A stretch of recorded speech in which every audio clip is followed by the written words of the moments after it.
வாழை குருத்தி இலையில சுட சுட அவிச்சு செஞ்சால் எப்படி இருக்கும், வேற லெவலாக இருக்கும். ஸோ வாங்க அப்படியே ஒரு சூப்பரான பால் கொழுக்கட்டை எப்படி செய்யலாம்னு பார்க்கலாம். இதுக்கு ஒரு கப்பு பச்சரிசி மாவு, சாதாரண மாவு எடுத்து லைட்டாக வறுத்துக்கலாம். வறுத்துட்டு இதை நல்லா சலிச்சிடுங்க.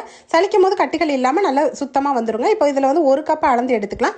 ஒரு கப் மாவுக்கு ஒரு ஸ்பூன் நெய்யும் 1/4 பிஞ்ச் உப்பும் சேர்த்து நல்லா கொதிக்கிற தண்ணி கொஞ்சம் கொஞ்சமாக ஊற்றி சாஃப்டாக வந்து பிசைஞ்சு வச்சிருங்க. ஒரு 10 நிமிஷம் அப்படியே இருக்கட்டும். இதில் அடுத்தது ஒரு தேங்காய் வந்து கெட்டி பால், தேங்காய் பால் வந்து மிக்சியில் அரைச்சி எடுத்துக்கலாம். இந்த குட்டி குட்டி உருண்டைகளாக இந்த மாதிரி வந்து கொழுக்கட்டை நீல ஷேப்லையும் குட்டி குட்டி ரவுண்ட் ஷேப்லையும் நம்ம போட்டுக்கலாம். செட்டிநாடுல ரொம்ப ஃபேமஸாக இந்த பால் கொழுக்கட்டை செய்வாங்க.